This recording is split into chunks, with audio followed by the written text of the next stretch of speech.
And now for our talk on transit. I'd like to introduce Mark Vogl. Mark is the project manager for planning at the Great Rivers Greenway, where he coordinates and collaborates with district staff to expand the river ring. The river ring is an extending network of parks, trails, and greenways across St. Louis.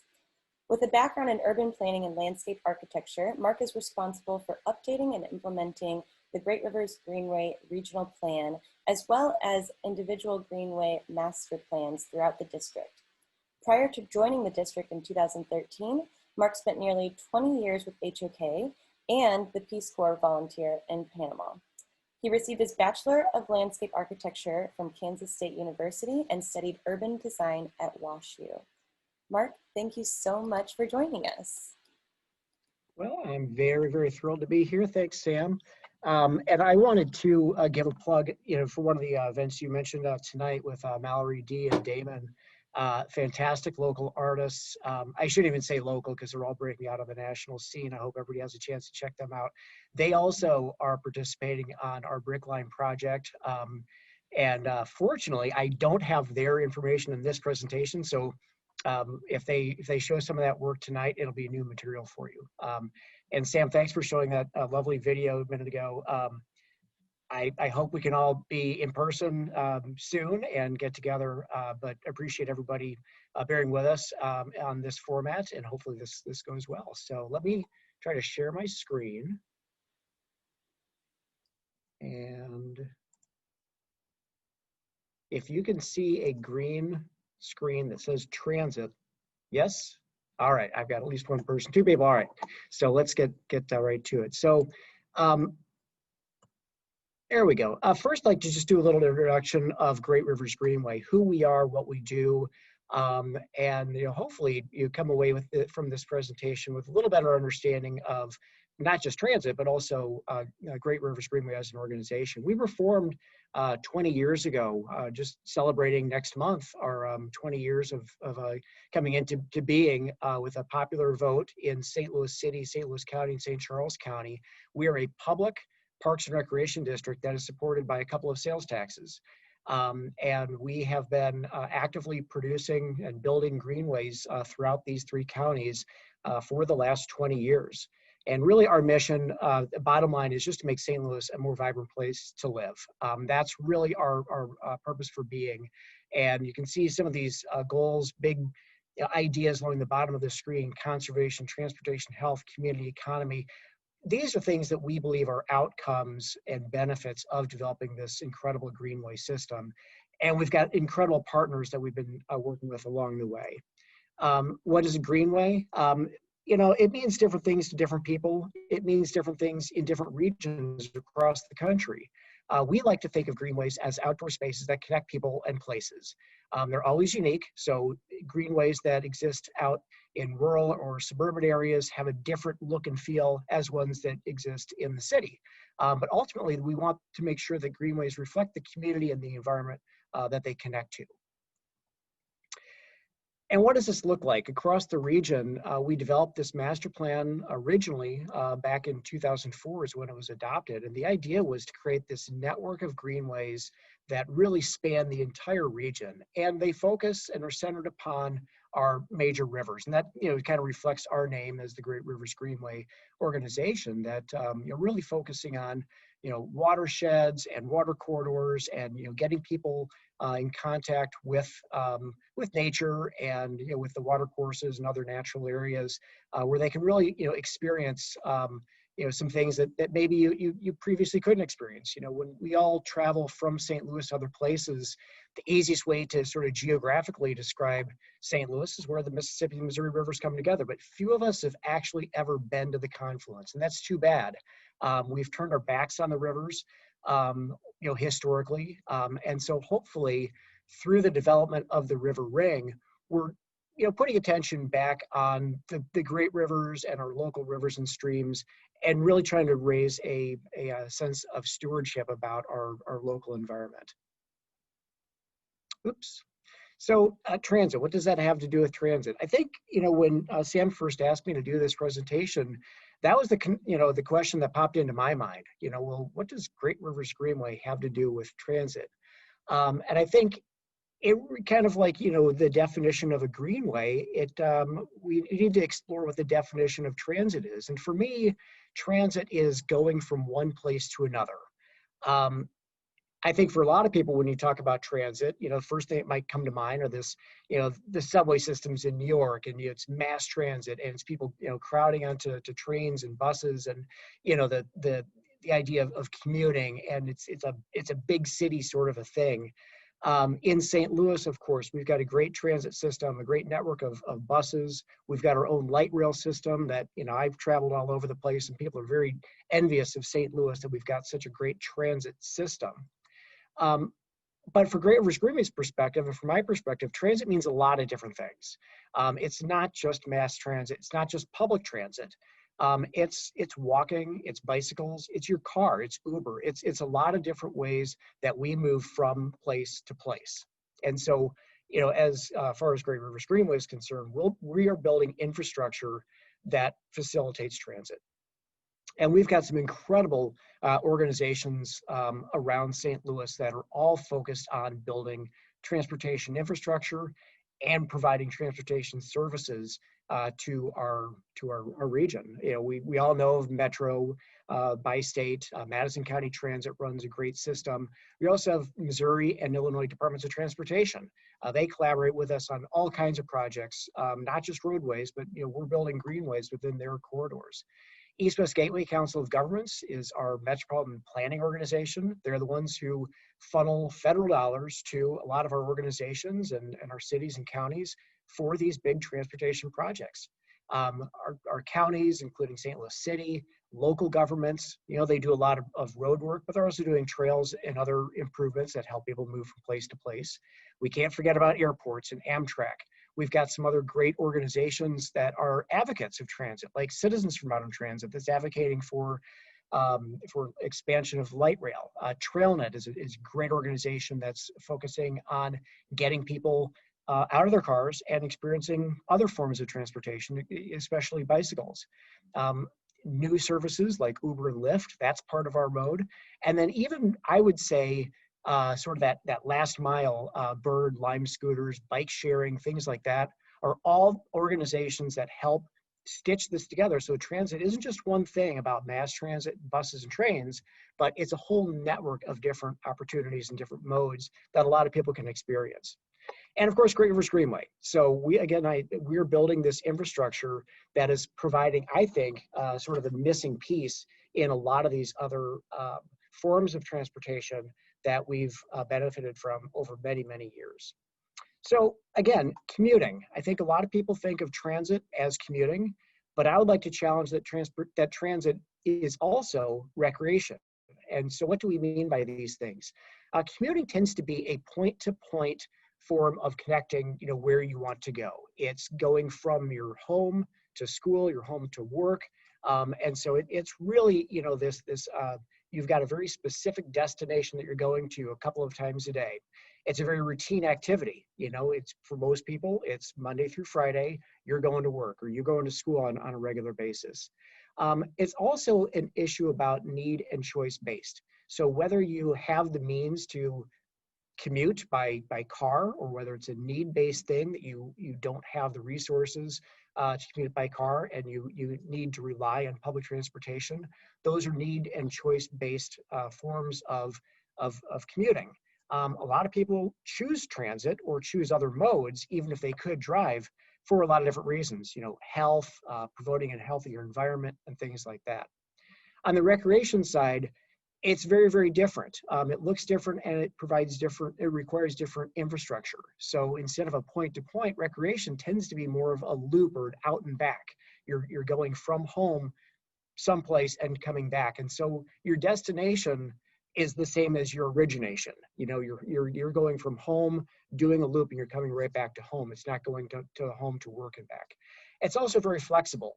It doesn't necessarily mean that you're getting up and you're leaving the house at 7 o'clock in the morning, you're coming back at 5 p.m. You do recreation when you can. So a lot of it is Saturday afternoons, or it's, in the evenings or the mornings before work. And it's also very choice-based. We choose to do recreation because we want to be healthier, because we enjoy it, because it gives us those endorphins that help us be more creative. And so Great Rivers Greenway as a transit agency, this is something we don't really describe ourselves as.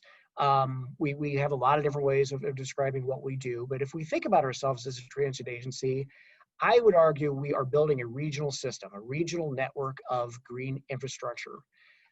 But we're also providing local connections. For most people, they don't really see GRG as a regional network so much as they see it as, oh, you're the ones who built the trail in my neighborhood. You're the ones who, have the trail that I love to go to on the weekends. Oh, I love going on Grant's Trail, which we call Greenway. And so for different people, it means different things, and that's great, because we want to be an agency that, really appeals to the vast different ways that people use transit. But we also believe very strongly in providing transportation choices. And there's a lot of different words, and phrases that describe this, different modes, alternative modes. And what we really mean by this is that we want to be able to make sure that people, whether you have a choice or whether it's need-based, that you've got the ability to take car, bus, wheelchair, stroller, foot, bicycle. There should be a lot of different ways that we can choose to get around and to access the places that we want to go or experience greenways with recreation the way that we want to. And as such, we also design and build our system to appeal to all abilities. And what I mean by this is that I think sometimes people look at GRG as a bicycling organization, and those are bike trails, and those are, bicycle ride. No, we designed this for walkers and runners and wheelchairs and strollers, and really it's people of all abilities. And this, can get into some conflicts at time because people are moving at different speeds. We do not permit motorized vehicles, golf carts and such on our greenways. We want to make sure people are safe and that everybody has a chance to experience it in a possible and meaningful way. And going green. I said this before, to use the greenways, whether it's for recreation or for commuting, I believe very strongly is a very green choice. We're getting out of our cars, we're using our feet, we're using our bicycles, and we're able to provide those connections to other forms of transit that are also very green, that reduce our reliance on fossil fuels. And so across the region, this map is a little difficult to see on a Zoom call, but we have this online if you go to our website. And it's really describing the network as it is today, as we built it over the last 20 years. We have 128 miles completed so far, and that's all the solid green lines on this map.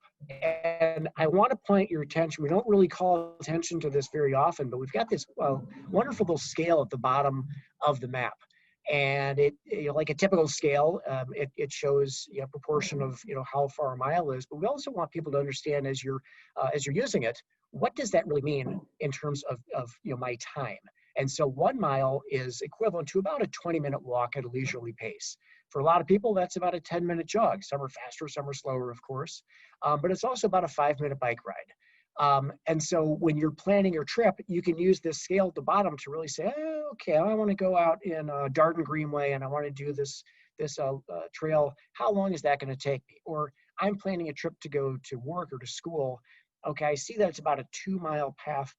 How far, if I'm moving, either by walking or by bicycle, is that a reasonable way to move? And so just want to highlight some of the fuzzy green lines here are both the existing and the planned greenways that we have right now. So we're active in a lot of different corridors, and our website again has a lot of these projects, and you can track which projects are completed, which ones we're in planning, and which ones are coming online soon. So there's a lot in the works, and we're doing our best to not just build these segments that exist throughout the region, but trying to close those gaps, create these loops, and make sure that we have destinations that are going to a lot of the places where people really want to go. And we've got a great partner organization in Bi-State. So Metro, one division of Bi-State, is the operator of the light rail, the bus, the Coloride, and they've been a tremendous organization. And as I said before, regions around the country are very envious with what we have built here in our light rail system.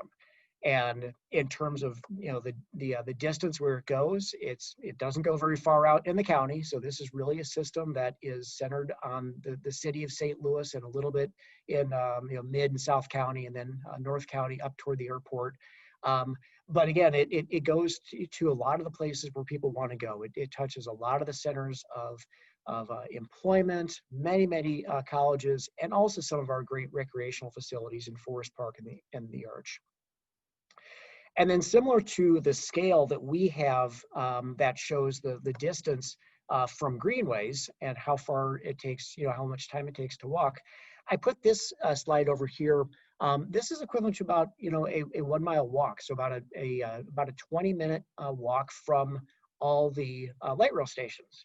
And so it really shows that, the light rail system, in addition to being, these two little lines on the map, it also has this buffer, this catchment area around each station that really shows how much of a capture or a walkshed exists around all these stations. And so I like to see a map like this to really illustrate that it's not just a bunch of dots along this line, but there's really a neighborhood of connectivity that exists around light rail. So if we zoom in a little bit and look at the light rail system and how it connects to our greenways, it points to a lot of opportunities, again, for that first and last mile. That you can imagine if you're a user and you live someplace close to METROLINK, or certainly Metro Bus is another good example. You could use the Greenway to get to those stations. And in the past, I'd say 10 years or so, we have developed a great working relationship with Metro, where we really see, even though we're operating very different systems, different technologies, different costs, different ways of reaching people, our goals are very similar in terms of getting people out and connecting people to the destinations they want to connect to. And so Metro has been really cooperative in helping to plan connections between the greenways and the light rail stations. And it's worth also pointing out, we have electronic counters throughout our system. You probably go past them all the time if you're a Greenway user, and we're collecting data where people go by. We collect this information on 15-minute increments. We see how many people go by, whether they're on bike or on foot, and what direction they're going. And so we get this great data that shows if we have, say, recreational users, where we have these peaks on Saturday afternoon when the weather's nice. We also know with great confidence where we have commuters on our greenways, because we get this morning and afternoon spike on Mondays and Monday through Friday in the morning and the afternoon. And so we have a really good confidence level of where people are using greenways for that commuting pattern. And that tells us where we have better opportunities to connect people with transit and also provide those amenities that are important to commuters, like benches and informational signage and wayfinding and things like that. And so right here in the heart of St. Louis, between the Arch Grounds and Forest Park up to Fairground Park and down to Tower Grove, this is a project that we're currently working on, where we only have one sliver that's constructed so far, but it's called the BRICKLINE Greenway. And I'm going to talk about this one a little bit more, because I think this is a really good case statement and example of what we're talking about when we are trying to merge the green infrastructure of Great Rivers Greenway with the transit infrastructure of Metro. And so the BRICKLINE Greenway, this is a brand new logo.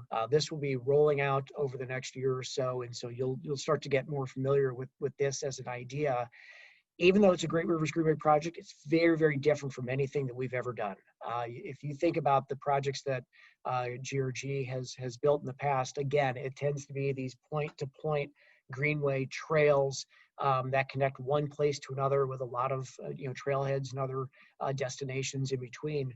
The BRICKLINE Greenway is really a system within a system, and it's a whole series of parallel loops and lines throughout the city of St. Louis that we think is going to be a game changer. It's going to be a transformational project for the city. It has its roots from about 20 years ago. We started talking about something that we called at the time the CHOUTEAU Greenway. And CHOUTEAU was an idea to connect the Arch Grounds to Forest Park. And this image in the middle over here on the left-hand side was our ribbon cutting for the very first piece of this at Cortex. We built a 1/4 mile as a demonstration project with partnership with Metro with the new Cortex METROLINK station. So again, we built this and designed this station as a collaborative project that is really intended to showcase this idea of people using transit and greenways seamlessly as this green infrastructure to connect people with the jobs and other opportunities that are in Cortex. So moving forward to a few years ago, we really transformed this idea of CHOUTEAU Greenway as much, much more than an east-west corridor that's connecting jobs and the Arch and Forest Park, but reaching north to Fairground and south to Tower Grove, because we felt very strongly, our design team pointed out the opportunities and the benefits of connecting the neighborhoods.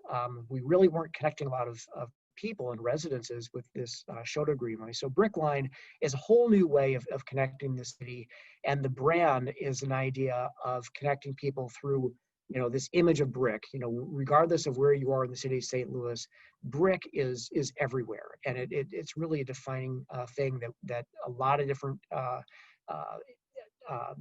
neighborhood groups and different demographics can all relate to.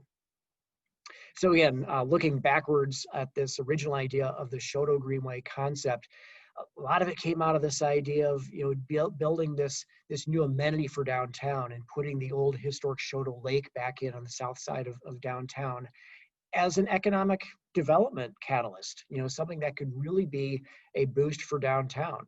And we feel very strongly that this idea of building greenways as a catalyst for economic development is still very valid. And when we look at other projects around the country, we have a lot of lessons learned about how we can use this public infrastructure to benefit the rest of the community.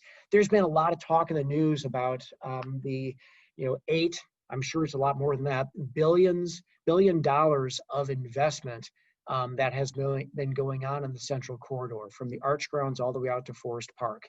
And certainly, GRG played a central role in the revitalization of the Arch Grounds, the new museum, redoing the landscape, taking that parking garage down, creating the North Gateway.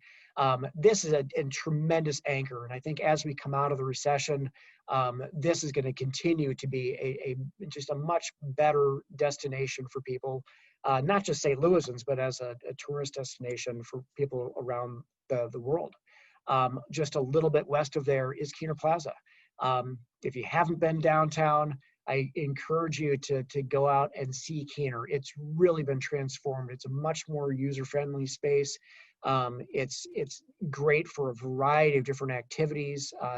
Both those special, big events, like opening day that we're so fond of, and bands and festivals, but also it has, these smaller little pocket park areas. Got a beautiful little playground for kids. It's got fountains and places for people to recreate. But again, part of that huge investment that our community has insisted upon, that we've made to anchor this end of CHOUTEAU Greenway on the eastern end. Moving a little bit further west through downtown, more investment at Ballpark Village and different spaces along the Gateway Mall and in Union Station, the new soccer stadium that is under construction at 20th and Market. They've been a tremendous partner with ours, and they see the benefit of having CHOUTEAU Greenway go right past their front door. So, moving west from there into Midtown, City Foundry, where it was a dilapidated factory that is now being transformed into a food hall inspired by Krog Street Market in Atlanta. And again, as we come out of the recession, this is going to be a really vibrant, exciting place to be just south of St. Louis University. Right across the highway, this tremendous landmark building, the Armory, that Green Street Properties is building right now. It again is going to be this fantastic destination, mixed use development that for many, many years has been sort of this forgotten about curiosity. What is that wonderful, beautiful building? Well, it's got brand new windows and a new roof, and it's going to be a very, very special place. Moving further west, the new landmark Kings Highway building just across from Forest Park. And we have the $500 million of investment that WashU has put into their East Campus development. And this Iron Hill project that developers are working on at the intersection of Grand and CHOUTEAU. We're seeing a lot of new investment that's coming online that will all be linked by CHOUTEAU Greenway. And I do want to highlight the Foundry project that Lawrence Group and is building right now. This is an idea, and this rendering is about 3 or 4 years old. And you can see this trestle, elevated trestle that comes right into the heart of the project. This is actually a built old piece of rail infrastructure. And Lawrence Group decided that this was going to be a really important keystone part of their project. We want to build this greenway, this elevated greenway, right into the heart of the development, that'll have the look and the feel of the High Line in New York City. And what's really exciting is that I am speaking to you right now from this gray building in the rendering. We moved in here to this project just a few months ago. And we felt that it was a great place for GRG to relocate our offices, to be in the center, and to really be able to highlight what this project could be and what greenways could be throughout the region. And so, these are not just pie in the sky renderings that architects tend to throw out there. Now, this is happening. And the other wonderful thing about this rendering and this project is that it was really a catalyst for bringing the partnerships together that has brought BRICKLINE Greenway to where it is today. We've also had a lot of public engagement, different working groups and citizen advisory committees. We've brought together the city's leadership along with residents and different focus groups to collaborate on what they want to see for this greenway, ensuring that it has a design quality, that equity inclusion is a centerpiece of the project, that we are including discussions with people with disabilities to make sure, again, that this is a project, a transit project that is accessible to people of all abilities, to make sure this is a project that is not just accessible, but it's also inviting and welcoming. And so we continue this dialogue in, I think, a very, very collaborative and innovative way to engage the community and draw out as many ideas and voices as possible. I mentioned that we have taken a look at other projects around the country, and we have learned so much about looking at the Atlanta Beltline, the Indianapolis Cultural Trail, the High Line of New York, and many, many others, to learn what we can about the things that they have done. And we're confident that we're putting together a design program and a development program that is not just going to build this green transit infrastructure, but that it is going to be a true catalyst for economic development in the St. Louis region. Going through a lot of neighborhoods and places that have been waiting for this kind of investment and this kind of redevelopment for many, many years, and in some cases generations. And so what do we mean by being a catalyst for development? In the same way that we look at the distance that you are from a greenway and how we can use that to plan your trips and how long it takes to move from one side to the other. There's been a lot of studies that have shown that there's an increase in value that's directly proportional to how close you are to a greenway. It also applies to transit. There's a direct relationship with value closer to a transit station. And so a lot of us have talked about this term transit-oriented development. Well, it works for greenways as well. And so we're using about this 500 feet to a quarter of a mile as this sort of sweet spot for the impact that a greenway can have throughout our city.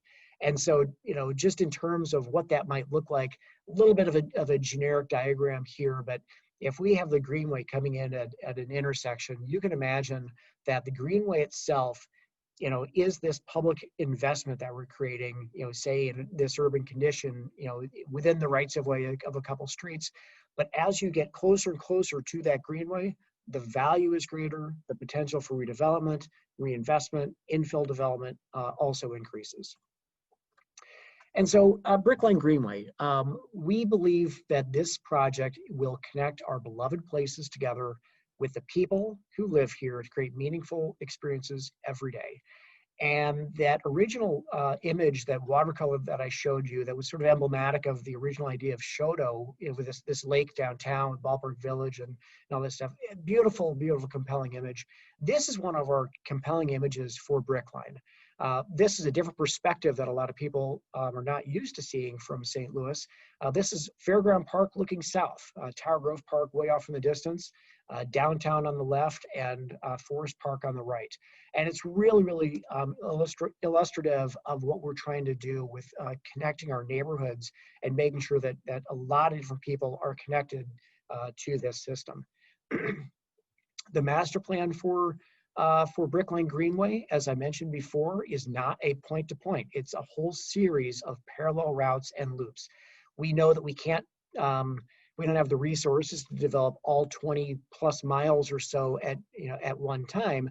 And so we're taking a very deliberative approach to pacing different projects. Some of them, like here where I'm sitting right now, are ready to go. They've been studied. We have partners in place, and we are moving forward with design and development plans. We have other locations where we need to do more public engagement and really, dive deep into those neighborhoods and understand what people want to see and how it can benefit them directly. And so we're going to move at different paces at each one of these corridors throughout the Greenway. But I do want to talk a little bit, since we're talking about transit, about this transit corridor that we're studying right now. Again, between Forest Park and the Grand METROLINK station. We have a lot of other transit that's happening right here. We have the Central West End station. We have the brand new Cortex station.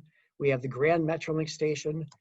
And we don't want to forget about the Taylor Bus Transfer Center. So we have 4 major transportation nodes within this about 2-mile segment of BRICKLINE Greenway.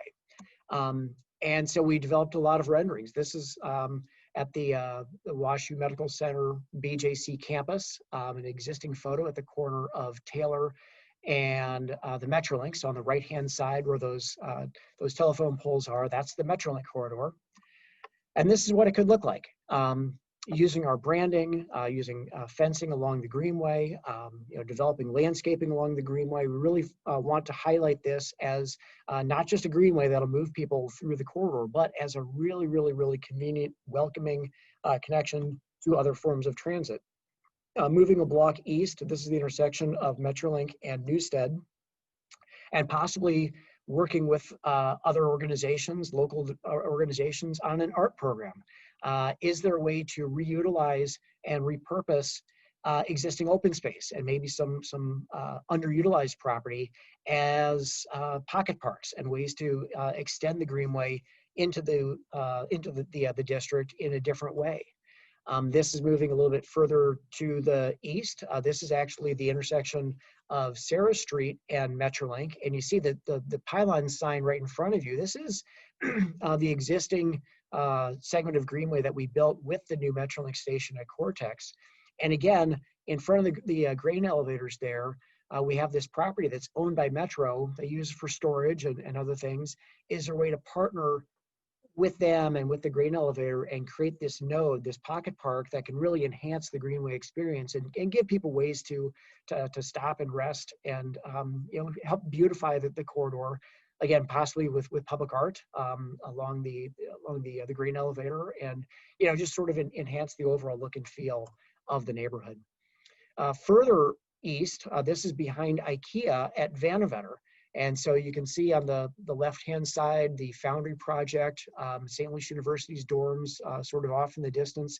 This is underneath the highway lanes of I-64, and there's this old railroad bridge that's right in front of us that we're in the process of acquiring from Norfolk Southern.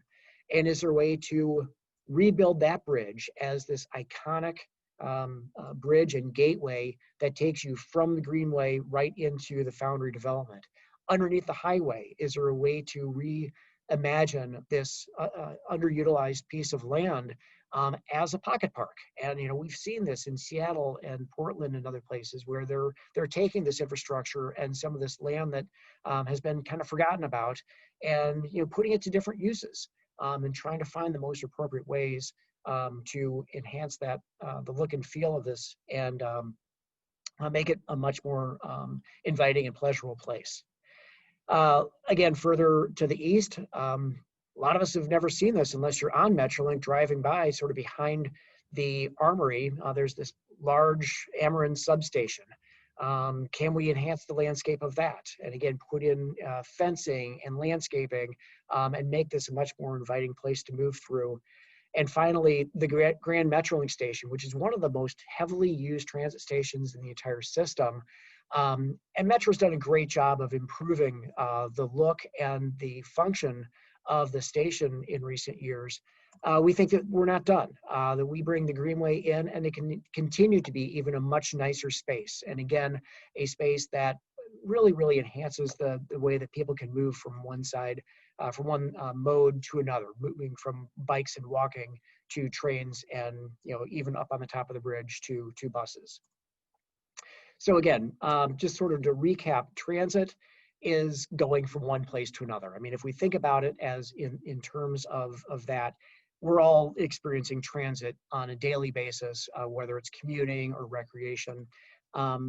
Again, we a lot of times think of mass transit, and using buses and trains and things like that. But there's also is alternative transit modes. We need to think differently about transit. It's not just about a lot of people loading mass transit, but it's about walking and bicycles and wheelchairs and other things like that. And we need to think about transit-oriented development, that we need to build healthier communities and use this infrastructure as a way to revitalize our central corridor. So with that, I don't know how we're doing on time, but I want to turn it over to all of you to have a discussion about transit.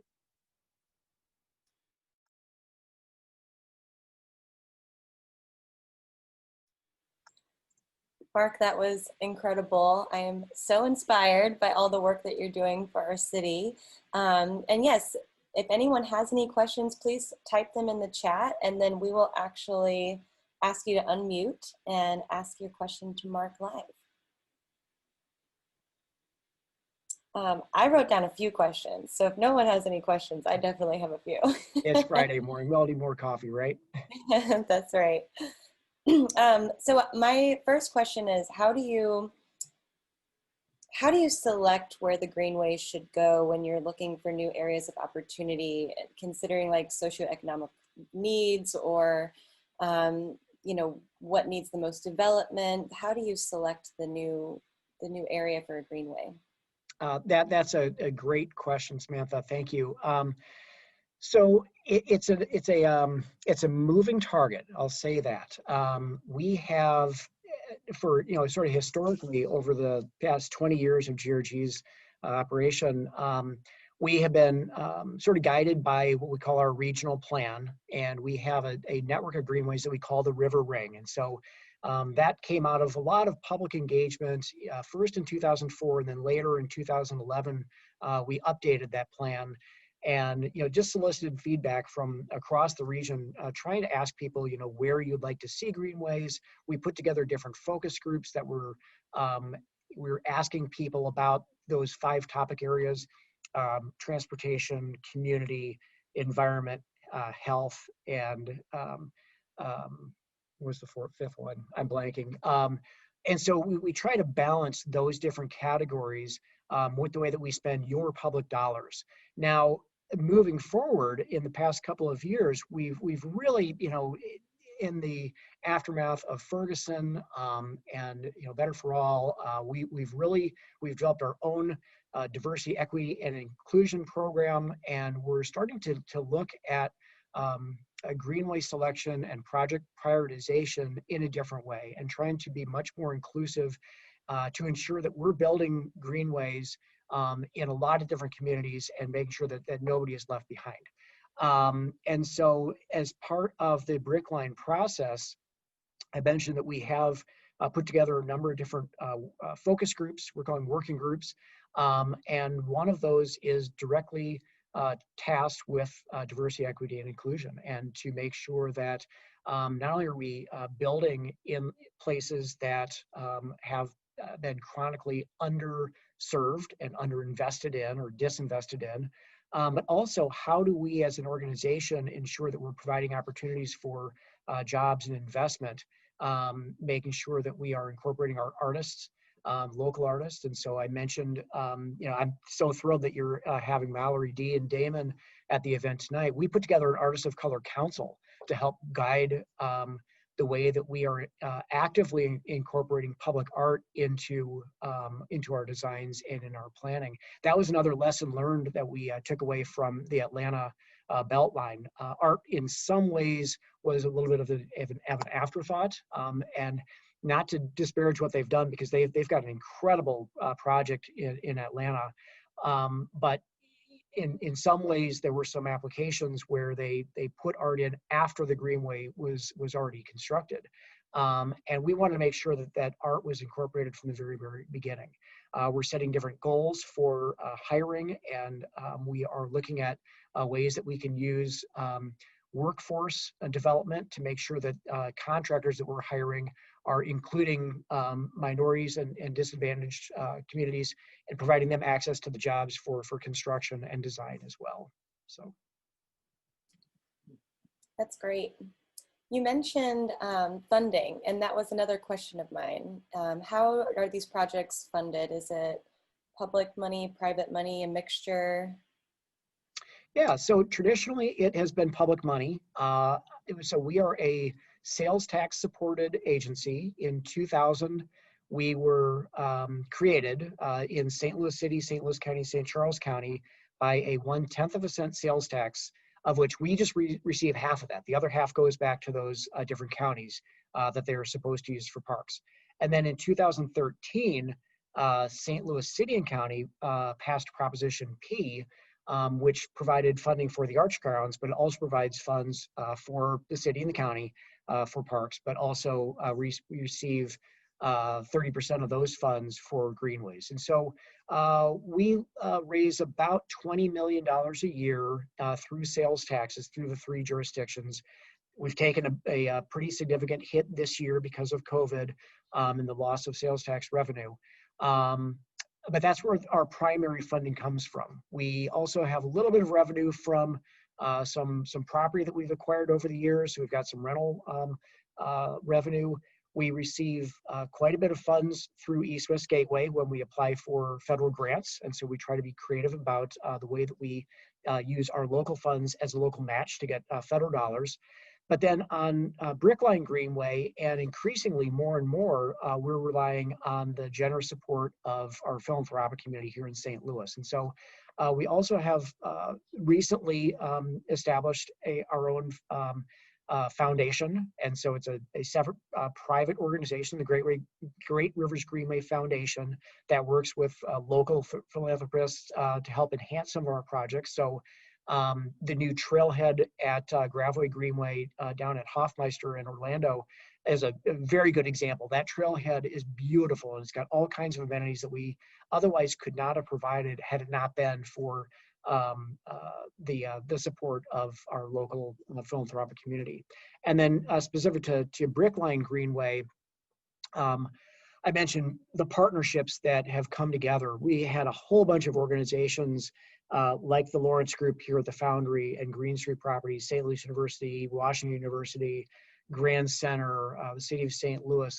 I know I'm going to leave a few out, which I regret, who have all helped fund the international design competition that we did to select the design teams. We actually raised $600,000 of private money for the design competition. The only public dollars that we spent through that process was on civic engagement.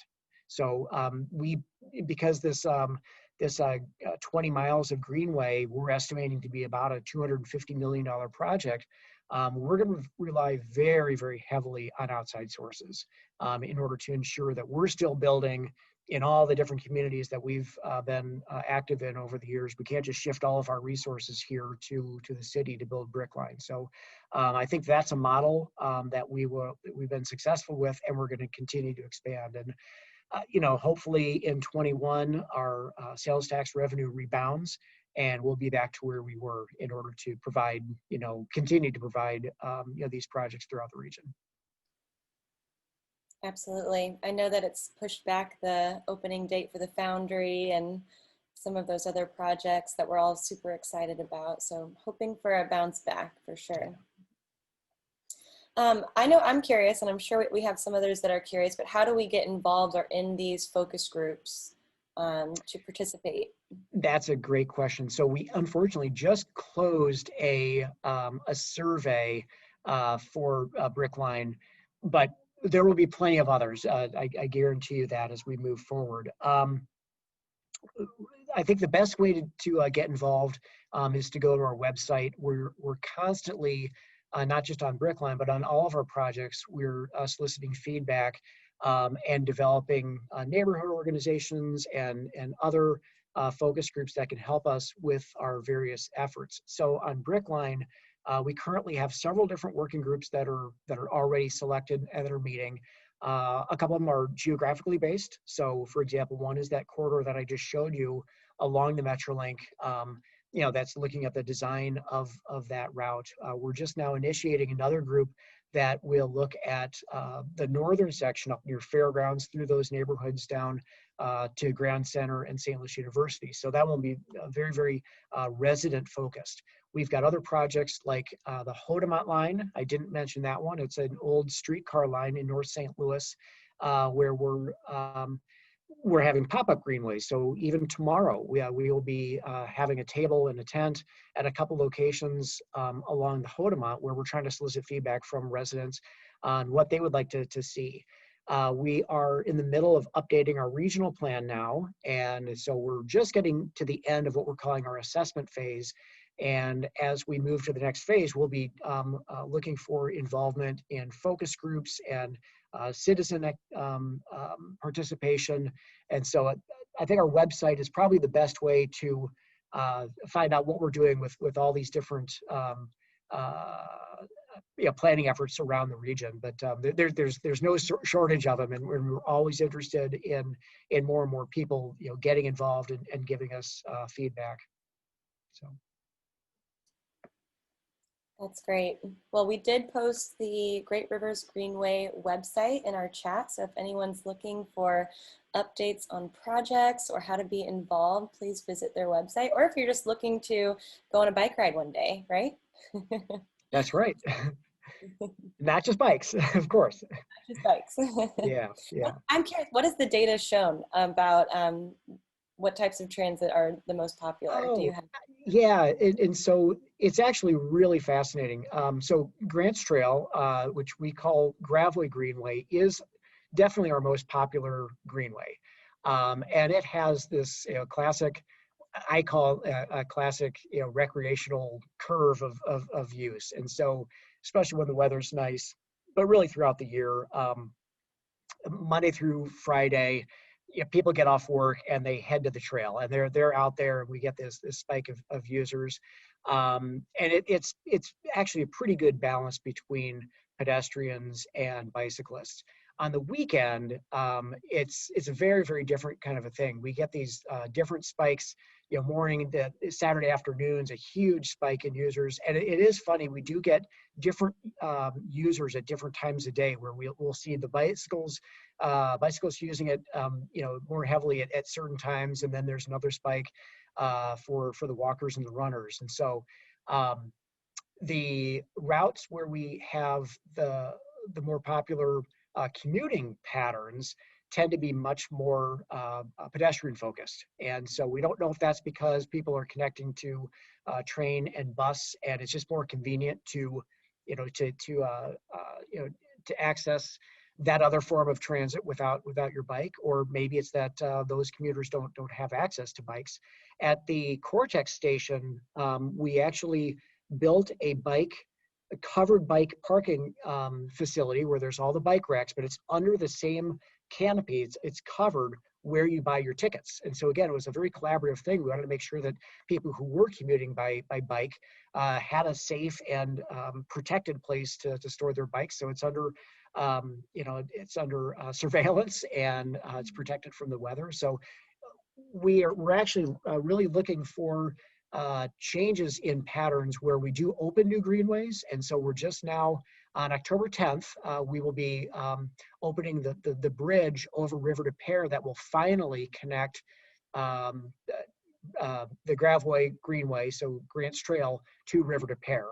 River de Pere has a lot of commuters. Grants Trail has a lot of recreational users, and we're curious to see how those patterns change once this connection is complete and we get these users from the two different greenways to mix.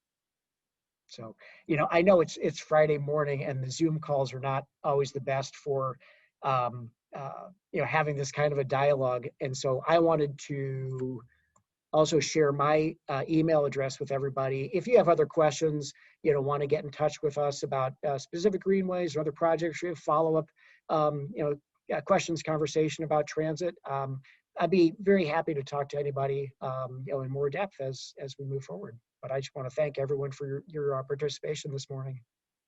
And I want to encourage everybody to see Mallory, Dee, and Damon tonight. So, another plug for them. It sounds like a great event.